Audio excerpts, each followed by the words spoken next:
नमस्कार। आज हम एक ऐसे सवाल पर विचार कर रहे हैं जो सदियों से पूछा जाता रहा है।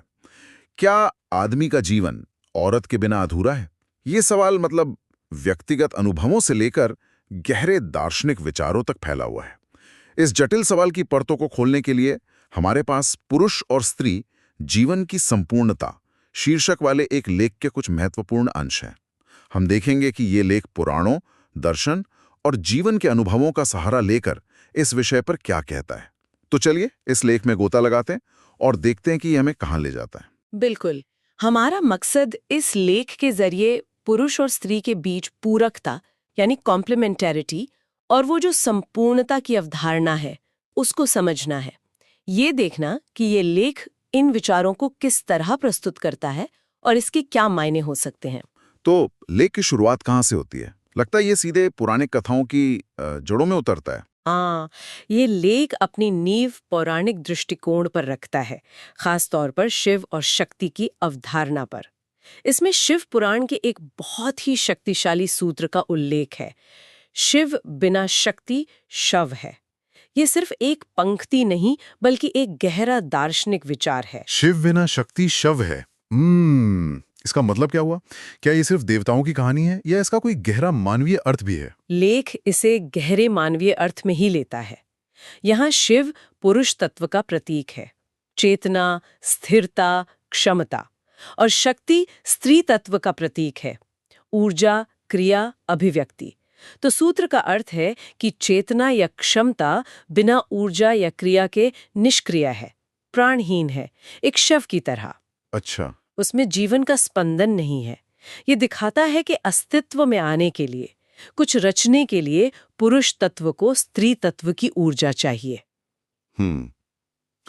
ये तो एक पहलू हुआ। क्या लेख इसके दूसरे पहलू पर भी बात करता है? मतलब शक्ति के लिए शिव की क्या भूमिका है? निश्चित रूप से लेख यह भी स्पष्ट करता है कि शक्ति यानी ऊर्जा अगर बिना दिशा के हो तो वो बिखर सकती है, व्यर्थ हो सकती है। उसे एक केंद्र, एक दिशा चाहिए जो शिव तत्व प्रदान करता है। अच्छा। तो ये एक तरफा निर्भरता नहीं है। लेख इस बात पर जोर देता है कि वे प्रतियोगी नहीं है, बल्कि सृष्टि के आरंभ से ही एक दूसरे के पूरक हैं। एक ढांचा है तो दूसरी उसमें बहने वाली ऊर्जा। तो पौराणिक आधार ये स्थापित करता है कि दोनों एक दूसरे के लिए जरूरी हैं, संतुलन के लिए। यहाँ से लेख जीवन के अर्थ की ओर कैसे बढ़ता है? यहाँ से लेख संपूर्णता के विचार को जीवन के व्यापक अर्थ से जोड़ता है। इसके लिए वो भागवत पुराण के एक प्रसिद्ध श्लोक का सहारा लेता है, यत्र नारी पूज्यन्ते रमन्ते तत्र देवता। हाँ, ये श्लोक तो बहुत सुना है। आमतौर पर इसका अर्थ नारी सम्मान से जोड़ा जाता है। लेख इसे पुरुष के जीवन की पूर्णता से कैसे जोड़ता है? लेख कहता है कि जहां नारी का सम्मान होता है, जहां उसे महत्व दिया जाता है, वहां देवता वास करते हैं। मतलब वहां सुख, समृद्धि और सकारात्मकता का वास होता है। इसे पुरुष के जीवन के संदर्भ में देखें तो लेख का तर्क है कि पुरुष का जीवन केवल भौतिक उपलब्धियों से पूर्ण नहीं होता। उसमें भावनात्मक और आध्यात्मिक गहराई तब आती है जब स्त्री की ऊर्जा, उसका सम्मानजनक स्थान उसके जीवन में हो। अच्छा। ये सिर्फ उपस्थिति नहीं बल्कि पूज्यन्ते यानी सम्मान और आदर के साथ उपस्थिति की बात है। सम्मानजनक उपस्थिति, ये महत्वपूर्ण है। और क्या ये सिर्फ वो रोमांटिक साथी तक सीमित है या लेख इसका दायरा और बढ़ाता है? लेख इसे केवल प्रेम या रोमांटिक रिश्ते तक सीमित नहीं रखता। यह स्त्री तत्व के व्यापक गुणों की बात करता है, जैसे संतुलन लाने की क्षमता, धैर्य, ममता, करुणा और एक भावनात्मक गहराई जो जीवन को स्थिरता देती है। हाँ।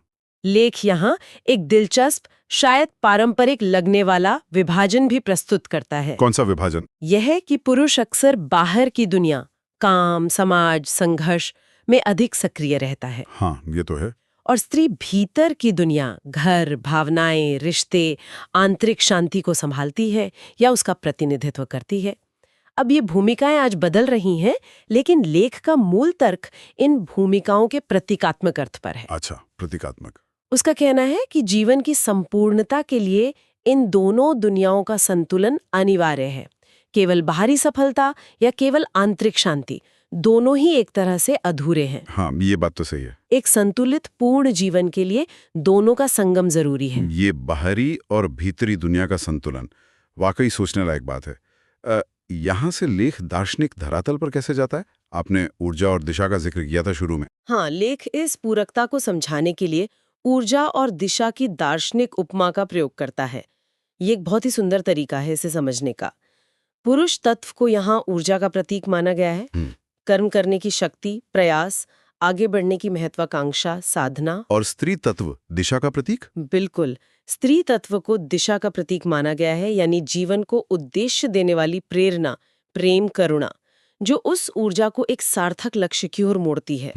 आप सोचिए, अगर बहुत सारी ऊर्जा हो, अपार शक्ति हो, लेकिन पता ही ना हो कि उसे कहाँ लगाना है, किस लिए लगाना है, हाँ, तो वो ऊर्जा विनाशकारी भी हो सकती है या बस यूं ही व्यर्थ हो सकती है। सही कहा। और इसी तरह अगर दिशा हो, महान आदर्श हो, पता हो कि क्या करना है, लेकिन उसे करने की ऊर्जा ही ना हो, शक्ति ही ना हो, तो वो दिशा भी सिर्फ एक सपना बनकर रह जाएगी। एकदम सही। यहीं पर लेख उनकी आपसी निर्भरता को उजागर करता है। ऊर्जा बिना दिशा के अंधी है और दिशा बिना ऊर्जा के लंगड़ी। दोनों का संगम ही सार्थक कर्म और उपलब्धि को जन्म देता है। और फिर लेख एक कदम और आगे बढ़कर कहता है। क्या कहता है? लेख एक बहुत गहरी बात कहता है। पुरुष और स्त्री दो नहीं, एक ही आत्मा के दो रूप हैं। अच्छा, यह हमें द्वैत यानी दो होने के भाव से अद्वैत यानी एक होने के भाव की ओर ले जाता है। इसका मतलब है कि बाहरी रूप में, शारीरिक या सामाजिक स्तर पर वे भले ही अलग दिखें, पर मौलिक रूप से वे एक ही परम चेतना के दो पहलू हैं। वाह! उनका मिलन सिर्फ दो व्यक्तियों का मिलन नहीं, बल्कि एक ही संपूर्णता के दो हिस्सों का फिर से एक होना है, एक उच्च स्तर पर। एक ही आत्मा के दो रूप, ये विचार तो पूरे रिश्ते को एक अलग ही आयाम देता है। चलिए अब जरा व्यवहारिक धरातल पर आते हैं। लेख रोजमर्रा के जीवन और अनुभवों के बारे में क्या कहता है? ये इस बात को स्वीकारता है कि जीवन में स्त्री की उपस्थिति सिर्फ पत्नी या प्रेमिका के रूप में ही नहीं होती। वो माँ, बहन, बेटी, दोस्त, अनेक रूपों में मौजूद होती है। हाँ, बिल्कुल। और हर रूप का अपना एक अनूठा भावनात्मक योगदान होता है। और लेख के अनुसार ये भावनात्मक योगदान क्या है? क्या ये सिर्फ सहारा देना है या कुछ और? ये सिर्फ सहारा देने से कहीं ज्यादा है। लेख कहता है कि हर रूप में स्त्री एक तरह का भावनात्मक पोषण और प्रेरणा प्रदान करती है। माँ का निस्वार्थ वात्सल्य, बहन का सुरक्षात्मक स्नेह, पत्नी का गहरा प्रेम और साझेदारी, बेटी का मासूम अपनत्व या एक दोस्त का अटूट विश्वास, ये सब मिलकर जीवन का एक मजबूत भावनात्मक ताना बाना बुनते हैं। एक भावनात्मक जाल जैसा। हाँ, बिल्कुल।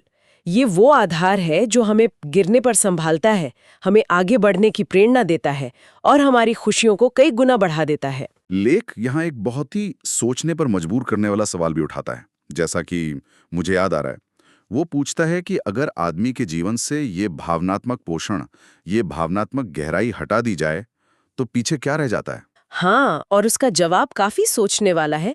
लेख कहता है कि ऐसी स्थिति में जीवन सिर्फ यांत्रिक या मैकेनिकल बनकर रह सकता है। मैकेनिकल मतलब आप काम कर सकते हैं, लक्ष्य हासिल कर सकते हैं, पैसा कमा सकते हैं, सफलता पा सकते हैं, बाहरी दुनिया में शायद सब कुछ ठीक लगे, लेकिन अंदर से जो आंतरिक शांति है, जो संतोष है, जो जीवन का रस है, जो सुकून है, वो शायद गायब हो जाए। जीवन सिर्फ कामों की एक लिस्ट बन सकता है जिसे टिक करते जाना है। वो होने का अनुभव, वो महसूस करने की क्षमता शायद कम हो जाए।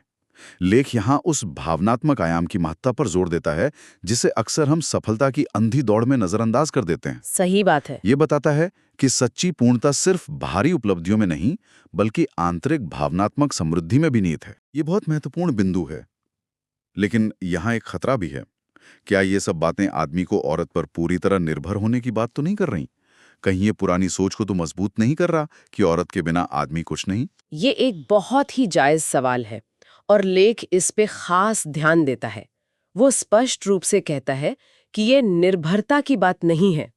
यहाँ एक बहुत जरूरी बारीकी है जिसे समझना होगा। हाँ, क्या है वो बारीकी? लेख जोर देकर कहता है कि ईश्वर ने या प्रकृति ने पुरुष और स्त्री को समान बनाया है, एक दूसरे पर आश्रित नहीं। दोनों अपने आप में पूर्ण इकाइयां हैं। अच्छा। किसी को भी अपने अधूरेपन को भरने के लिए दूसरे की जरूरत नहीं है। ये सोच के तुम मुझे पूरा करते हो, लेख इस विचार से आगे बढ़ता है। अगर दोनों अपने आप में पूर्ण हैं, तो फिर इस पूरकता और साथ होने का अर्थ क्या है? हम क्यों कहते हैं कि साथ मिलकर जीवन बेहतर होता है? बहुत अच्छा सवाल है। लेख का जवाब है कि साथ आने से जीवन की सुंदरता और संपूर्णता का अनुभव बढ़ता है। यहाँ ध्यान दें, वे एक दूसरे को पूरा नहीं करते, जैसे कोई पहेली के दो अधूरे टुकड़े जुड़ते हों। पूरा नहीं करते? तो फिर वो क्या करते हैं? वे एक दूसरे को बेहतर बनाते हैं। बेहतर बनाते हैं। हाँ, ये एक सूक्ष्म लेकिन बहुत महत्वपूर्ण अंतर है। दो पूर्ण व्यक्तित्व जब साथ आते हैं तो वे एक दूसरे के गुणों को निखारते हैं, एक दूसरे को प्रेरित करते हैं, एक दूसरे के विकास में सहायक होते हैं। जैसे दो अलग-अलग अपने आप में पूर्ण संगीत वाद्य यंत्र मिलकर एक ऐसी सिम्फनी रच सकते हैं जो अकेले संभव नहीं थी। वाह, क्या उदाहरण है!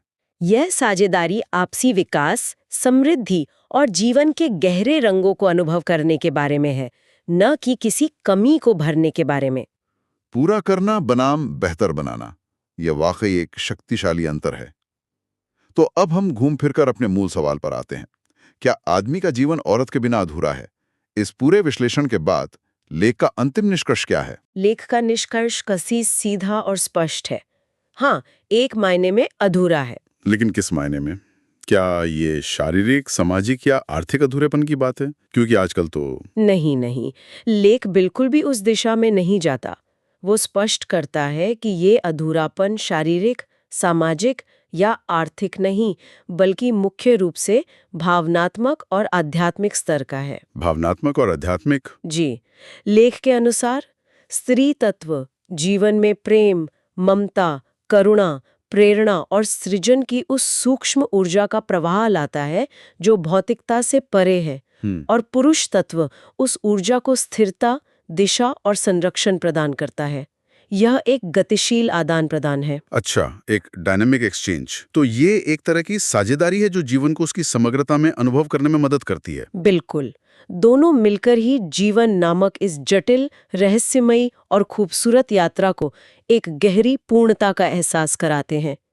लेख का अंतिम वाक्य, जैसा कि मुझे याद है, इस पूरे सार को बहुत खूबसूरती से समेटता है। हाँ, क्या है वो अंतिम वाक्य? वो कहता है, आदमी बिना औरत के जीवन तो जी सकता है, लेकिन जीवन का अर्थ नहीं पा सकता, क्योंकि औरत ही वो शक्ति है जो आदमी के अस्तित्व को अर्थ देती है।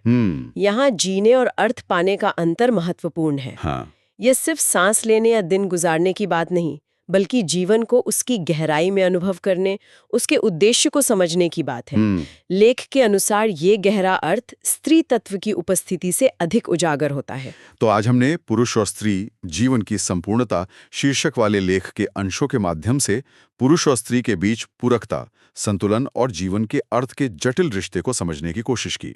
हमने देखा कि कैसे पौराणिक कथाएं, दार्शनिक विचार और जीवन के अनुभव इस विषय पर रोशनी डालते हैं। हाँ, और सबसे महत्वपूर्ण बात जो ये लेख हमें याद दिलाता है, वो ये है कि ये रिश्ता निर्भरता का नहीं, बल्कि आपसी सम्मान, संतुलन और एक दूसरे को बेहतर बनाने का है। ये एक आदर्शवादी विचार लग सकता है, लेकिन इसमें गहराई है। बिल्कुल। तो यहाँ से हमारे श्रोताओं के लिए सोचने की बात क्या निकलती है? सोचने वाली बात ये है कि अगर हम इस विचार को मानते हैं कि पुरुष और स्त्री एक दूसरे को पूरा नहीं बल्कि बेहतर बनाते हैं, हाँ। तो इस बेहतर बनाने की प्रक्रिया को हम अपनी रोजमर्रा की जिंदगी में, अपने रिश्तों में, चाहे वो कोई भी रिश्ता हो, कैसे सक्रिय रूप से जी सकते हैं। कैसे हम ये सुनिश्चित कर सकते हैं कि ये सिर्फ एक किताबी या दार्शनिक विचार न रहकर हमारे जीने का एक तरीका बने। ये शायद आज की बातचीत का सबसे महत्वपूर्ण सवाल है जिस पर मनन किया जा सकता है। इसी विचार के साथ आज की ये गहन चर्चा यहीं समाप्त करते हैं।